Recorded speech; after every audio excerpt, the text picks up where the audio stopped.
I'm doing a 30-minute session for Lush today. We are working on Lush's right shoulder. Again, I'm going to put links in the description if you're interested in checking out previous sessions on the right shoulder.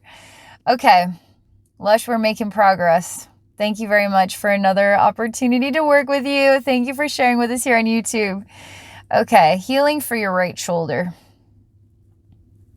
I'm so ready for this. Okay.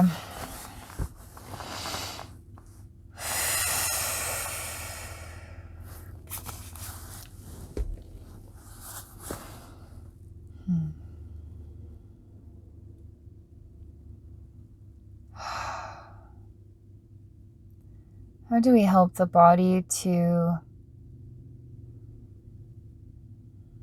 rebalance itself, heal itself? What messages can we learn from the right shoulder about why this experience is happening?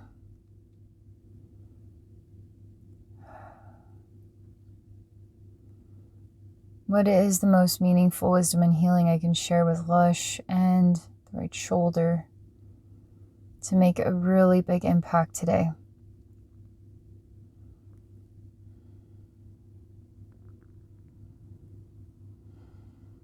Okay. Well, I see someone who plays the piano.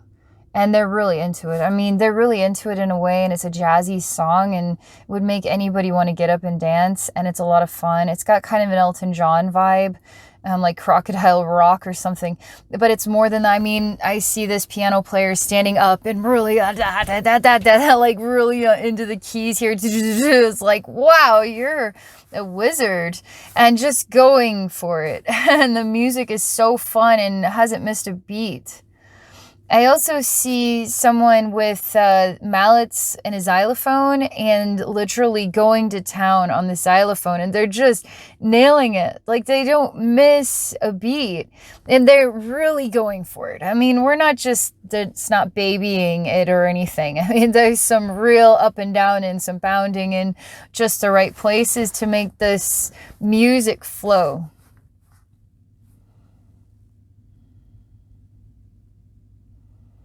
Now I am witnessing, I also feel as though I'm the person that is the piano player or xylophone player, and I'm moving my body in the actions, but there's something, it doesn't have any real taste to it, but it reminds me of Elmer's glue, to be honest. And I don't know why, it's like I'm eating glue, but it's not, it's almost a little bit hardened and squishy, so I'm chewing on something rubbery, squishy, and doesn't really have any flavor. It's like the rubber cement glue.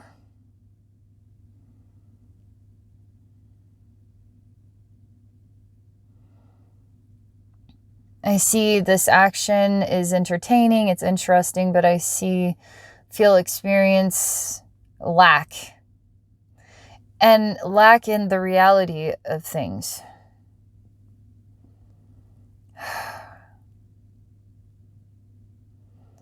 And I feel a droopy sensation. I feel I'm entering into something different, something new. And I'm sort of like vines hanging on a tree, and I'm just hanging on a tree. I can't even see the vines growing. They just drape and hang there. Not even animals are really using these vines for any purpose. They just exist. So strange to go from one experience, so much liveliness and entertainment and excitement and intensity and fun, into what is like not much movement at all, not much sound.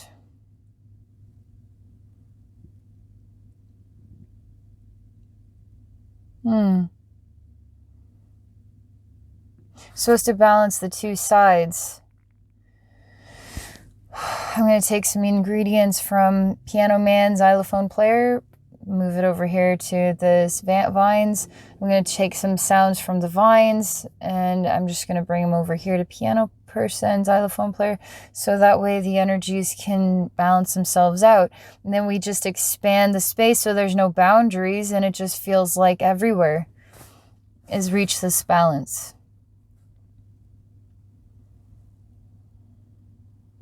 There's a energy that doesn't like this, and it keeps squishing. It's like it's squishing. It's it doesn't. It's like I don't like this, and squishing out this balancing we're accomplishing here. It's just like wanting to squish it all out, squish it away, squish it, squish.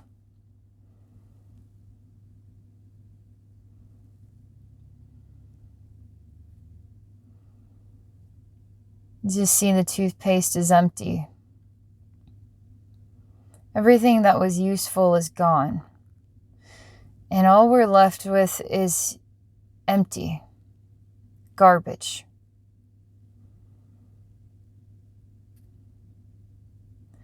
And I say, is that how you would like to be everywhere with no boundaries? Just garbage. Empty.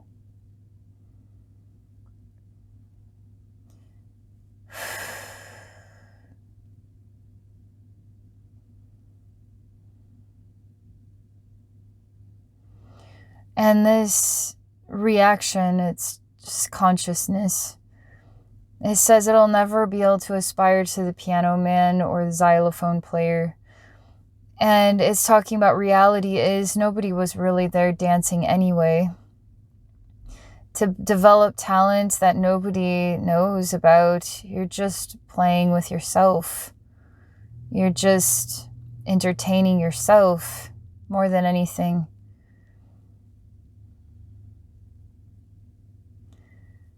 And the vines are peaceful, actually. The vines need a very long time to just understand stillness and the stillness that creates peacefulness. And there's no longing for anything more or less than this experience. It's just really as it needs to be or as we want it to be. It's like it is. This experience is. And the vines really emanate just feeling content with what is. And I feel the piano man and xylophone player are happy to be who they are too.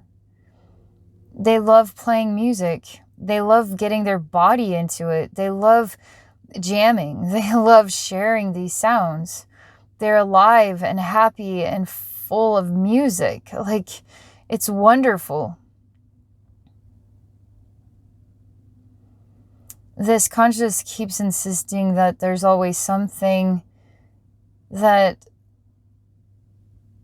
is wrong.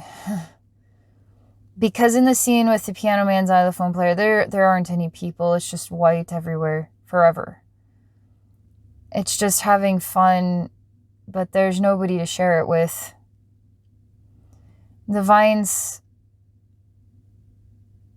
they're just vines hanging from trees in like a jungle.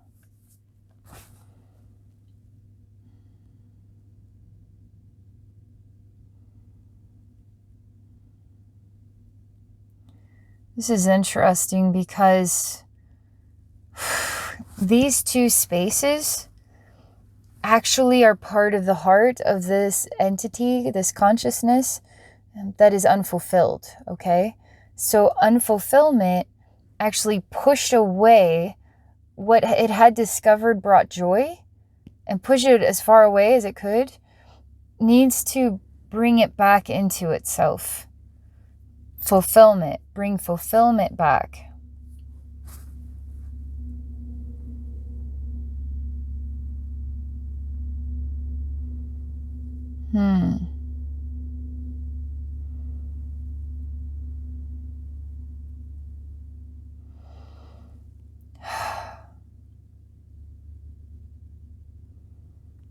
Entity is really overwhelmed and not happy about this.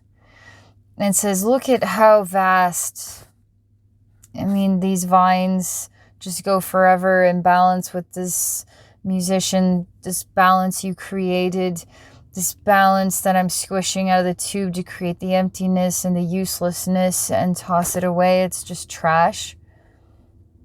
Now we have to allow all of this meaning to come into the heart of what is become the useless consciousness, is kind of the pessimistic mind frame.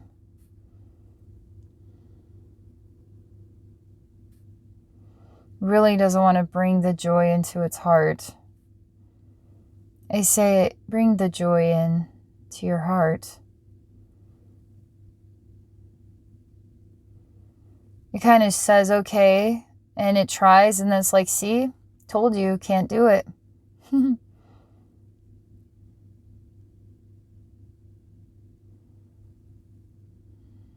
What I do is I end up creating two versions of yourself. One version to fill in the shoes of the piano man, the musician, basically, and the other to fill in the body of the vines. And I start to see these vines are extraordinary because they grow and they start to expand across the jungle, and they start to pretty much be everywhere. And they're able to be in communication with every part of themselves, all reflection of themselves everywhere in the jungle. So they learn how to go distances and communicate.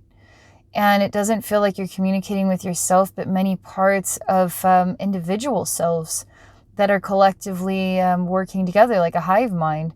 And you get to see every part of the jungle, and it's wonderful.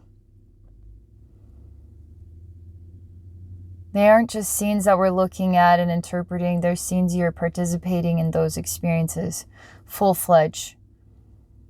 And I see the piano man, the musician type, actually just loves music. Loves music so much that it just attracts people. Not because they're trying to attract people, because they just love playing music.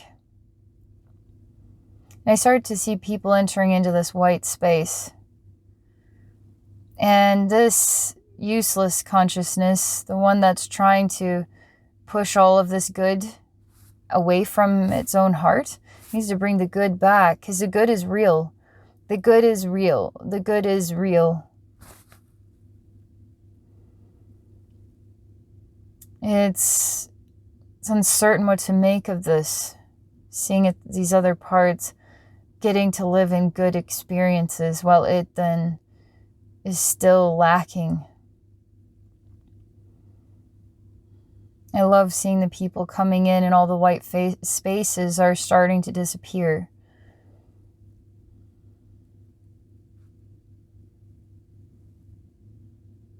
Starting to become a real, it's kind of like a bar, and there's lots of seats and there's live entertainment, and people just come and enjoy the live entertainment and socialize. And you get to be yourself. And you get to have fun, and you get to play music, and people come to see you. Specifically, they come to see you. And you feel just so happy. You feel like on top of the world.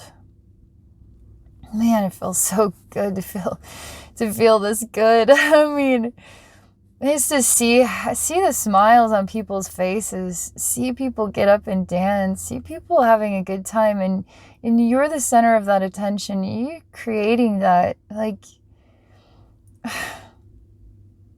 it makes me feel so happy. It's wonderful even to be the vines. It's like you can go the distance. And you can grow. And if this part of you is aging, this other part of you is just being born. Like, it's like being forever, and you're all over the forest, and you feel so happy to be touching all the parts of this jungle, like, and the animals and the experiences, the fresh air, you feel loved, feel perfectly part of nature. It's so enriching, so wonderful. I mean, these basic scenes are really coming to life, and the spirit of who you are is getting to really participate full-fledged in these these experiences. And I see the part that is not wanting to let this into your heart is changing too. Is crying because all he wants is to just feel this enriched. And I say, but look you are enriched. Why don't you go visit the musical part of you? And he says, I'm afraid.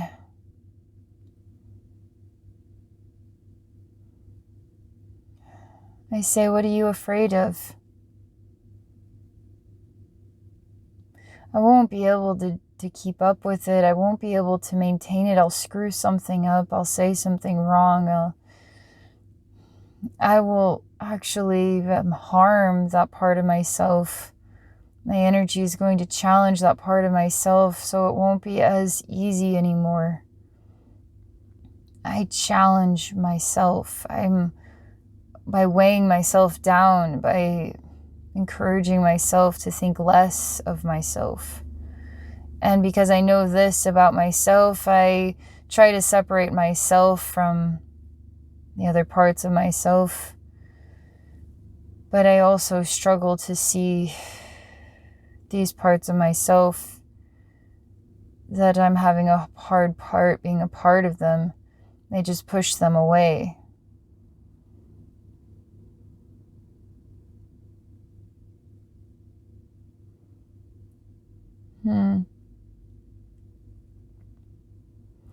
I think of a big cruise ship and I think of the ocean. And it's not like a cruise ship. It's like just a big luxury boat. And it's all your own. And the side of you that is kind of pessimistic is on the boat. Having a hard time breathing. Feels agitated and uncomfortable. Feels like something's going to go wrong.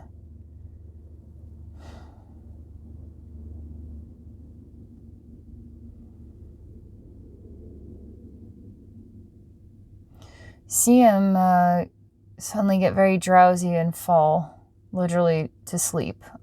He's like standing on his feet and he just collapses, just instantly falls asleep on this boat.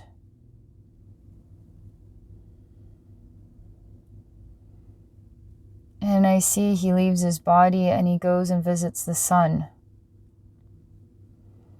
And the sun shows him that life is complete. He died. And he's confused because it seemed to be such a short life. And the sun said it was a full life. He says, I was never happy in that life. It's like I had access to like a luxury boat. I mean, I wasn't happy. I had means. I had wealth.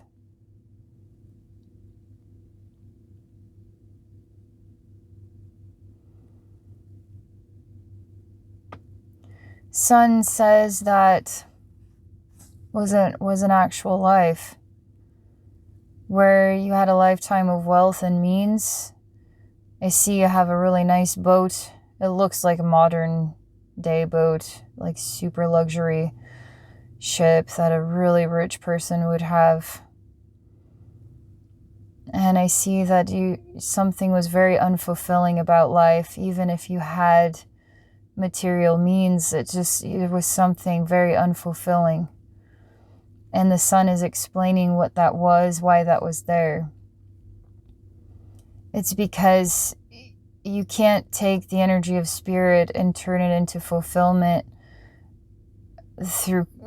it's like you can't take the fulfillment of spiritual energy or the energy of the infinite. You take that and you turn it into like cash in your pocket and material objects that satisfy your day-to-day life needs. And it's like you can live in abundance, almost like paralleling the abundance that the spirit realm could provide you. But because it lacks the heart, it lacks the vibration of heart, then you'll always be surrounded by what could be described as dead things. that sustain your life, but they aren't really alive. I mean, you can argue that everything, your refrigerator is literally alive, is made out of living particles, like living atoms. Everything is actually alive. But there's something in the sensation of a flower or an apple on the tree, the bumblebee in action, like the sensation of the ocean or the lake, like, but having that connection, the heart connection with the spirit, connection with the spirit of the ocean, versus I'm on a boat and I'm looking at the ocean and I can have this experience. It lacks that ingredient of fulfillment, of the spirit of fulfillment, which is the living energy, the living energy. And I see that life just was, it was inexplainable why there wasn't fulfillment. And the sun, you stay with the sun for a while, and the sun is just a very loving, fatherly energy. And you just stay in the sun. Your spirit just stays in the sun for a long time.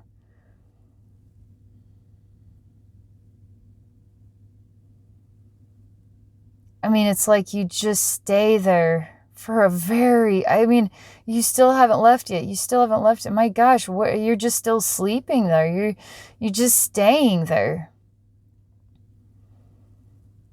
And it's not as if you aren't living other lifetimes, because you are. I can't explain, Lush, how this life of having your material needs met, like, to an extraordinary level, even though I'm seeing as a modern day awesome boat, it could be somewhere in human history where there was another look to it, like a castle with a bunch of horses and knights and all that stuff. But it's like you had means. I mean, you had wealth, but you had no fulfillment. And something of that life really sucked the life out of you. It was like such a draining and miserable life. And that's why you're in the sun, because it was just so cold and empty and lifeless. And you're still thawing out. You're still warming up in the sun. But you have other parts of you that are experiencing music and experiencing nature and experiencing being and sharing in life and joy.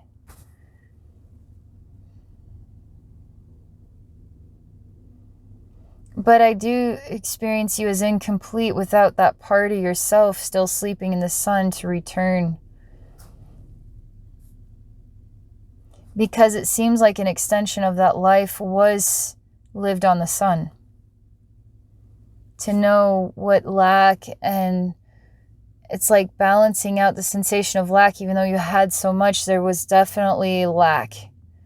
There was definite emptiness.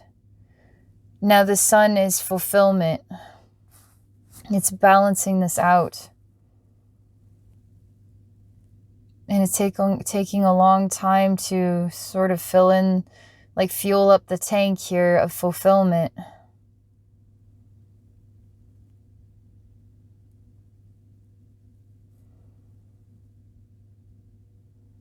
But I see that you're just naturally integrating in to what is the balance of this joy that other parts of yourself have experienced.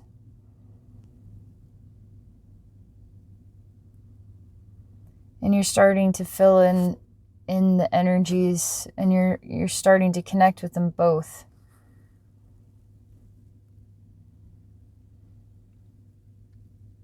And you're not filling it in as unfulfilled or lack or pessimism. You're filling it in as sunlight, basically. It was a cold, wealthy life. It was a long life in the sun, rehabilitating with genuine spirit and warmth.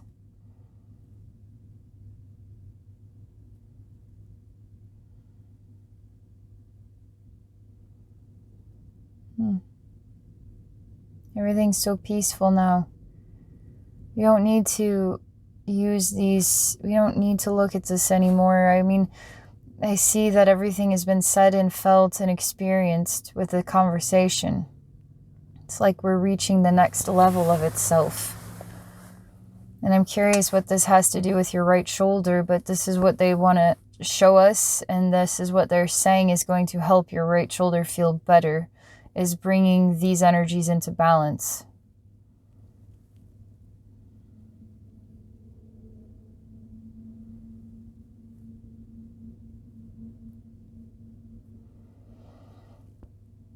Okay, I'm starting to get it. Because we're going to your human self, we're looking at your right shoulder. But I see what we just experienced, what we just witnessed, that you, as you are right now, Lush, is still are kind of resisting what the sun was teaching you. And it's very innocent. I mean, you're innocently resisting. And so there's a bit of a barrier between the absorption of what we just talked about.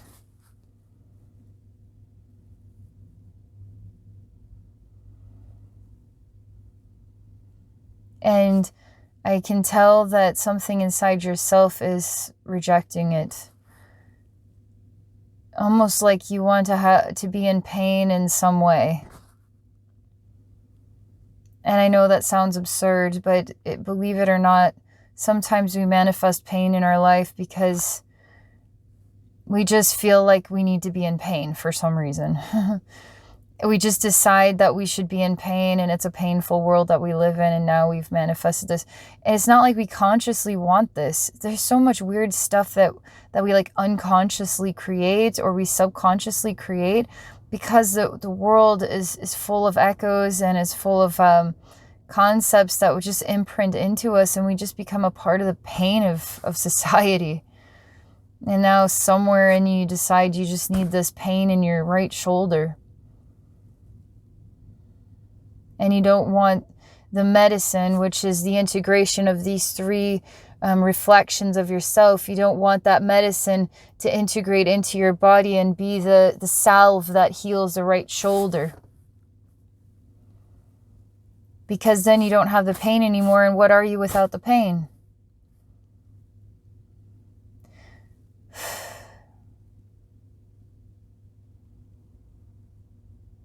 You don't need the pain anymore.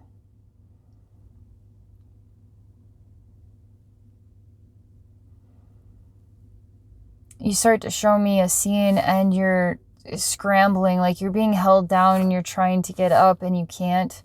And I see a man comes and he forces you to drink something that's kind of a glowing yellow substance. It's very creepy. And I see you instantly kind of pass out. And they don't even lift you up. They just drag you by your feet. And they drag you into the kitchen. They're talking about just killing you right here. They just beat you really hard on the head until you're just dead. But one of them insists that they can't, not yet. You can't be killed yet.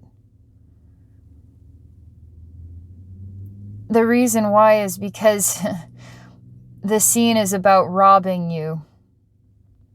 They just need you to be in kind of a state where you're kind of in a docile state. You can't really do anything. And then they're going to look for something like a secret safe somewhere. And they're going to threaten your life in order to get what they need to open that safe, in order to get what they came here for, which is something big. It's like hiding behind an old painting, or, I mean, that's what it feels like. They're looking and looking and looking, and you're still passed out. But your soul is leaving your body. You're having an astral travel experience. And you're actually trying to hurt these men, but you can't. You're just like moving your hands through them. They have no idea that you're in spirit. What's interesting is they overdosed. They didn't get this right. So what you drank actually ends up killing you. But what's weird is you don't know you're dead. You still don't seem something is still not, you're not aware yet. I see the men give up and they just leave. They also notice that you're dead. So you're useless, and they leave. I'm not sure what they're looking for. It's something big.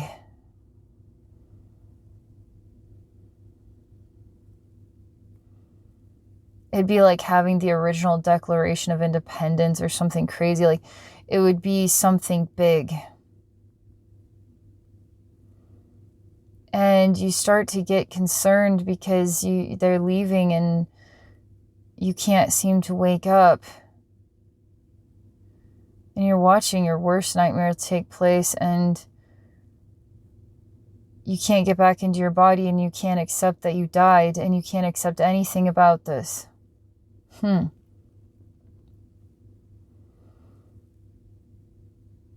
asking God to wake you up because this must just be a bad dream. I come to you immediately and I just tap you on the right shoulder and I say hello, and you're kind of startled, and I give you this vial with the 3 reflections of yourself, and I say, I want you to drink this. You don't even question it. You say, okay, and then you just drink it. And you just dissolve. All of that density dissolves. Something of I remember now hits you. And you wake up in the sun. And then from the sun, you wake up inside yourself, flush. And you shake your head and say, my God, it's like you have a headache, but you're saying, my God, life is weird. And somehow there's information that's going straight to your right shoulder. And there's a lot of communication beneath the surface of your mind's thoughts and reflections. It's like the body is communicating with itself.